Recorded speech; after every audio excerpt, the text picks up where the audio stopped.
É que nós às vezes distraímos-nos e pensamos que morre o corpo e acabamos. E é um erro absoluto. Então vamos estar hoje aqui nesta palestra precisamente para entendermos que a vida verdadeira, continua. Alguém disse: vi meu pai morrendo na minha frente e não entendi porque Deus o matou. E desse dia em diante não mais acredito em Deus. São frases chocantes, mas são frases às vezes constantes. Quando não conseguimos entender o fenómeno da vida e da morte, revoltamos-nos contra Deus. É quase como a criança rebelde que se revolta contra a sua mãe quando esta o obriga a beber um remédio amargo. A ideia falsa de um Deus perverso e caprichoso é a ideia que leva muitos a pensar que Deus mata uns antes dos outros, que castiga alguns e privilegia outros.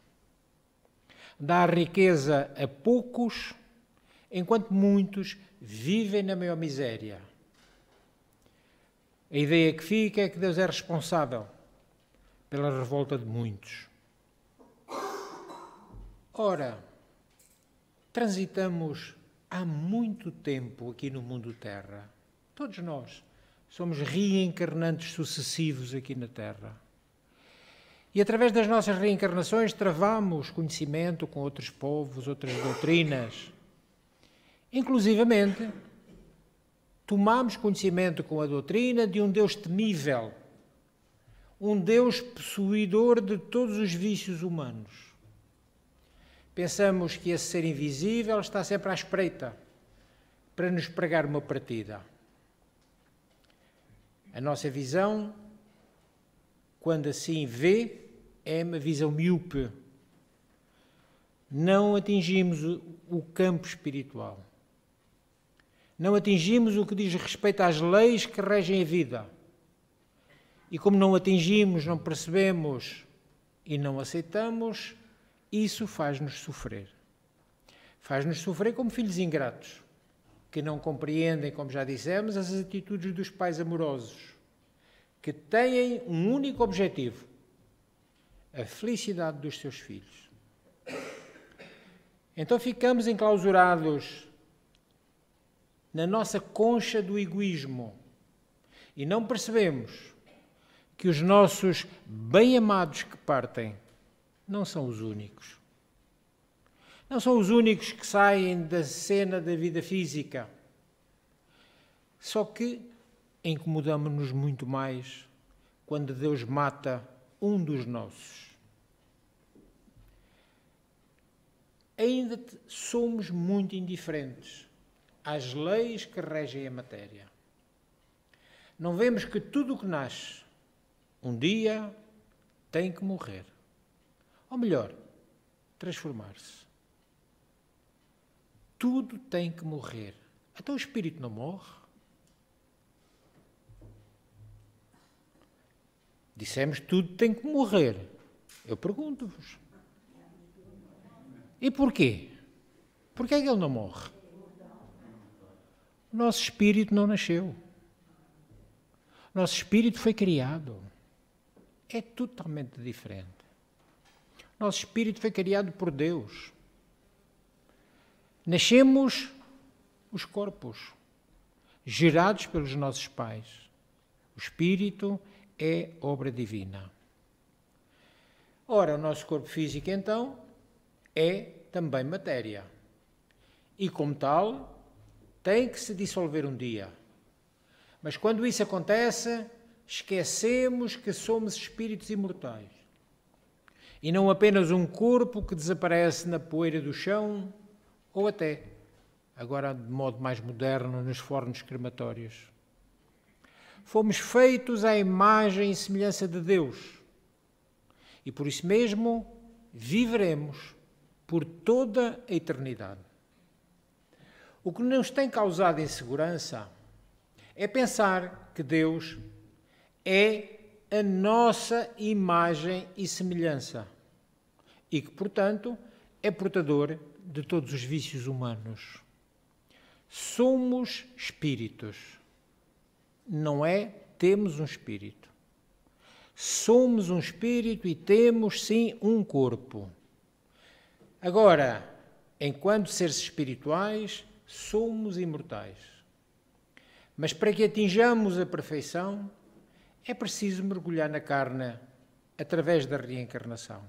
É através dela que vamos fazendo os sucessivos aprendizados do quanto é necessário. O homem, aliás, ao homem, à criatura, corpo, é dado morrer uma só vez. Uma só vez em cada reencarnação, claro. Ao espírito não é possível a morte. Um dia, num futuro que talvez ainda seja distante, não precisaremos mais entrar nem sair de um corpo, porque então já teremos desenvolvido em nós, aí sim, verdadeiramente, a imagem e semelhança de Deus. Porque nós aqui erramos muito. Como lemos no Evangelho que fomos criados à semelhança de Deus, olhamos para nós e pensamos que Deus é assim. E esquecemos-nos de que a nossa semelhança com Deus não é o corpo. É a nossa centelha divina, o Espírito, partícula de Deus. Aí sim é que está a semelhança com Ele. Jesus, após a morte do corpo, surge com toda a vitalidade. A vida continuou. Toda a vitalidade em espírito, para legar à humanidade a certeza, ficarmos com a absoluta certeza da nossa imortalidade. Jesus vai-nos mostrar isso mesmo. Dessa forma, não nos iludamos. O túmulo não é o fim da vida. É apenas o começo de uma nova fase de aprendizado para o nosso espírito imperecível. Compreendendo nós a sabedoria e a perfeição das leis divinas, das leis de Deus, das leis naturais, mudaremos a nossa reação diante da partida de um ser querido. E aí passaremos a dizer com toda a segurança: vi meu amado deixando o corpo físico na minha frente e entendi porque Deus o levou. Deus levou-o porque o ama, mais do que eu. Por algum tempo, ele continuará no mundo dos espíritos. E desse dia em diante, espero, ansioso, a oportunidade de um reencontro feliz. E por esse motivo, mais acredito e mais confio em Deus. O que chamamos morte nada mais é do que um fenómeno biológico natural. Tudo que tem vida na matéria morre. Planta, animal, pessoa. Seja pelo desgaste natural dos órgãos físicos, ou de uma outra forma qualquer, como por exemplo um acidente. Todos deixaremos o corpo. Todos voltaremos para casa. A pátria espiritual de onde viemos um dia. Assim tenhamos a certeza de que a separação é apenas temporária e que mais cedo ou mais tarde tornaremos a reencontrar-nos com os nossos amores, dos quais agora sentimos imensa saudade. Quem de nós já não experimentou a súbita ausência de um ente querido? Quem de nós já não sentiu profunda saudade de um afeto que, não estando mais no mundo corpóreo, deixa uma aparente lacuna em nossa vida, mas pode estar muito próximo, como nós sabemos. O amor não morre num corpo. O amor é um sentimento que é do nosso espírito. E o nosso espírito continuando vivo, o nosso espírito continua amando. O contrário também é verdadeiro. Se partimos com raiva, com ódio, o nosso espírito continuará com raiva e com ódio. Até que um dia também ele se acerte pela compreensão. Então, mesmo expressando fé em muitas palavras ou em muitas das nossas atitudes, essa tristeza da falta do contacto, da ausência dos sorrisos, da impossibilidade de um abraço, acaba por nos fazer agir com imensa tristeza diante da morte. Não é fácil despedirmos-nos de um ente querido, mesmo idoso ou longamente doente, mesmo quando já sabíamos que a ausência física ocorreria em breve. E agora, com certeza, essa ausência aparente, definitiva, daquele a quem demos apenas um até logo, é muito mais difícil de entender ou aceitar. A mãe que recebe a notícia da morte de um filho que deveria, em algumas horas, estar de retorno ao lar, essa mãe tem que encontrar forças imensas para ir adiante. O marido que descobre que a esposa ainda amada não chegará daquela viagem que foi fazer, possivelmente tem a sensação de que o chão treme e o próprio chão lhe foge. Mas por que será que a morte não é por nós vista como um adeus temporário? Para que a certeza da sobrevivência da alma ou a sobrevivência do espírito, tão comum entre diversas religiões, não nos dá um consolo imediato? A compreensão, a aceitação, a resignação. Sabemos que o que chamamos de morte apenas acontece no corpo físico. O espírito é imortal. E esta crença é uma crença, uma grande verdade para grande parte da humanidade. Mais de 3/4 partes da população mundial, do mundo Terra, é reencarnacionista. Acredita na reencarnação. O problema é que nós vamos nos habituando a valorizar apenas e só a vida material. Acabamos por dar o tal grande valor à morte física, esquecendo-nos frequentemente de que ela é só do corpo, jamais do nosso espírito. Então o problema está na sobrevalorização das coisas materiais, em detrimento da realidade espiritual. E é tão fácil, até por esta sala, nós constatarmos como somos poucos os que estamos interessados em espiritualizar-nos. Pensemos nas dezenas que aqui estamos. Pensemos nos milhares que são os habitantes de Coimbra. Não estão nada preocupados com a espiritualização. Apenas e só a preocupação constante da vida material. A acumulação de riqueza, muitos até a acumulação dos conhecimentos intelectuais, não morais, intelectuais, para que amanhã ou depois possam exercer cargos de grande função onde o dinheiro seja basto. Então, os que aqui estamos, sobrevalorizemos a vida espiritual. Se realmente temos fé, se realmente a nossa crença está alicerçada no nosso coração e entendida pela mente, o consolo virá e será mais facilmente aceite. Deus é de infinita bondade e justiça. Deus não interromperia a vida física de um jovem sem um motivo. Não afastaria de modo aparentemente irremediável um ente da família sem uma razão, que nós, claro, desconhecemos.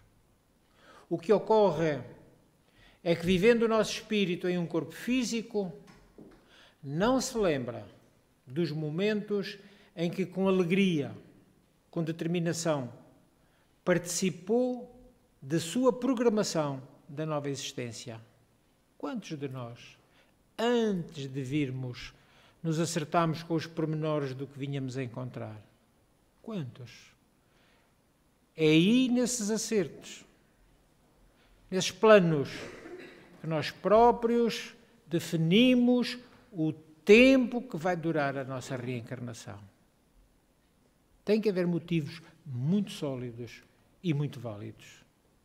Lembramos então da necessidade de uma fé sólida, inabalável, que pode e deve ser questionada, raciocinada, como dizia Kardec. As coisas passarem pelo crivo da razão. E só então, quando perfeitamente entendíveis pela nossa mente, sentidas pelo nosso coração, coloquemos na prática do nosso dia-a-dia. Passaremos a vivenciar de maneira consciente, mas jamais de uma forma esquecida. Chico Xavier, esse grande médium, reconhecido enquanto vivo no corpo, reconhecido agora no mundo espiritual, respeitado por este mundo afora, trouxe-nos, através da sua mediunidade psicográfica, inúmeras notícias do outro lado da vida, dando-nos provas de que a vida prossegue e que os sentimentos continuam, os bons e, como já dissemos, infelizmente os maus. Muitas famílias tiveram a felicidade de saber que seus amores continuavam vivos. Claro, em outro plano, na dimensão espiritual. E que o sentimento de amor sobrevivera à separação física. E não foram poucas as mensagens pedindo que não houvesse tristeza, pois esta podia ser sentida por eles, que morreram, os corpos, e frequentemente essa tristeza lhes dificultava o caminhar no mundo espiritual. Não temos esse direito. Os sentimentos, sejam alegres ou tristes, são percebidos pelos nossos amores no outro plano. E eles sentir-se-ão tristes ou felizes, tal qual nós, deste lado, nos sentimos. É um espelho. A tristeza é normal no primeiro momento. A saudade perfeitamente aceitável. Mas jamais o desespero, a revolta, a procura infindável de um responsável. E temos um preciosíssimo instrumento que às vezes esquecemos, a oração. A oração é acessível a qualquer pessoa, independentemente de sua crença. E a oração é um meio valioso de buscarmos forças e de enviarmos os nossos sentimentos de amor a quem já partiu deste plano físico. Então nós podemos e devemos amar a presença dos entes queridos. Mas é falso dizer que é somente pela sua presença que os amávamos. E aqueles que limitaram o amor ao corpo estão completamente equivocados. O verdadeiro amor vai mais longe, é muitíssimo mais profundo e, ao mesmo tempo, é muito mais duradouro. Amar de verdade é amar não somente com todo o seu corpo, mas amarmos com todo o nosso coração, com todo o poder da nossa alma. É amar o outro por si mesmo. É querer sua felicidade mais que tudo. E assim até esquecermos um pouco de nós, mantendo sempre em ascensão, em aumento, o nosso amor pelos outros. No livro, o Cântico, aliás, na Bíblia, no Cântico dos Cantos, lá está expresso. O amor é mais forte que a morte. A Bíblia, o livro mais vendido, o livro mais traduzido que existe na nossa humanidade. O amor é mais forte que a morte. Além do Chico Xavier, muitos outros têm trazido notícias do mundo espiritual, incluindo Sónia Rinaldi. Esta Sónia Rinaldi é uma pesquisadora, mas uma pesquisadora muito avançada sobre a vida extradimensional. Tem mais de 30 anos de pesquisas que comprovam, pelo seu trabalho, que nós podemos entender verdadeiramente a vida após a saída do corpo. Ela é graduada em Letras Anglo-Germânicas pela Universidade de Mackenzie, de São Paulo. Ela despertou cedo para o interesse da fenomenologia paranormal, mediúnica, sobretudo nas suas formas experimentais.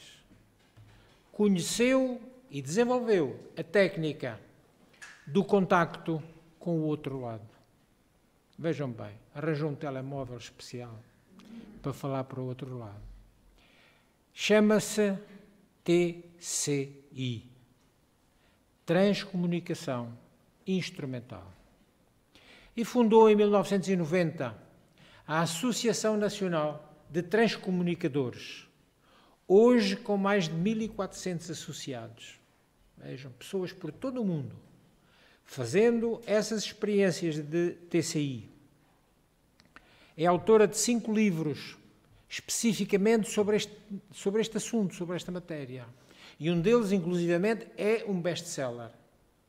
Ela já recebeu diversos prémios internacionais, incluindo da Fundação Suíça de Parapsicologia, por estas suas pesquisas inovadoras.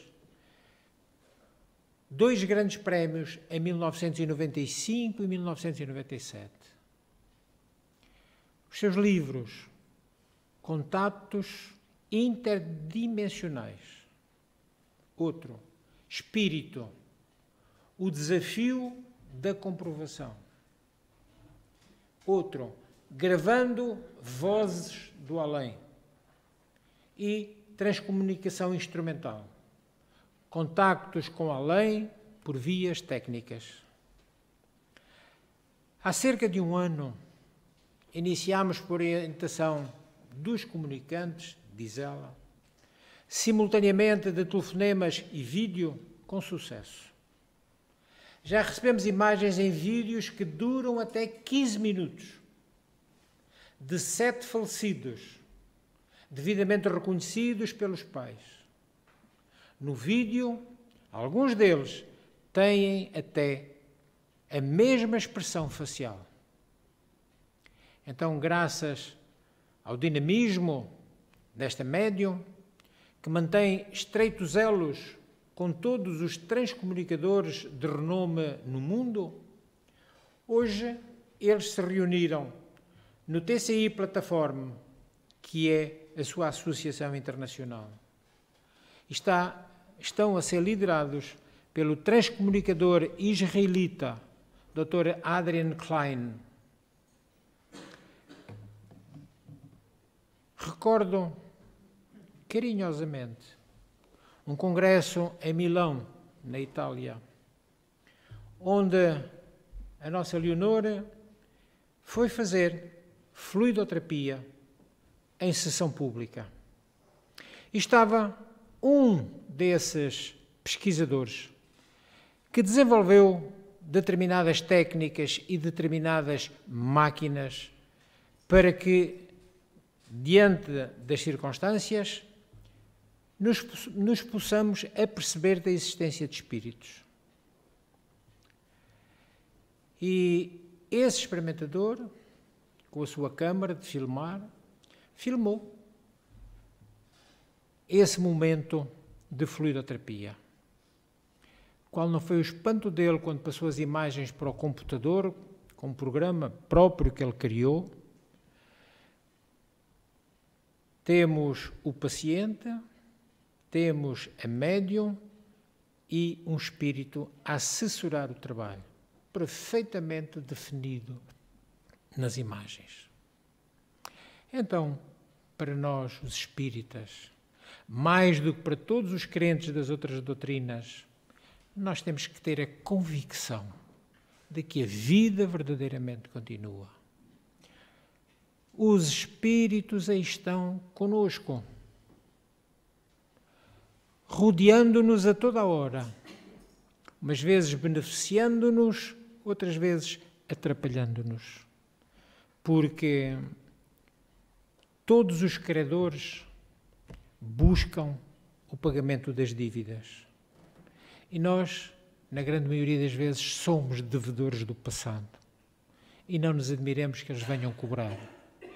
Agora, o que temos que entender é que só pela nossa vibração amorosa, pelo nosso desejo de não querermos repetir os erros do passado, poderemos mostrar-lhes que não somos os mesmos e levá-los, pela nossa postura atual, a nos perdoarem. A vida, meus irmãos, vai continuar sempre para nós. Jesus nos abençoe e pela atenção com que vocês estiveram ouvindo. Muito obrigado.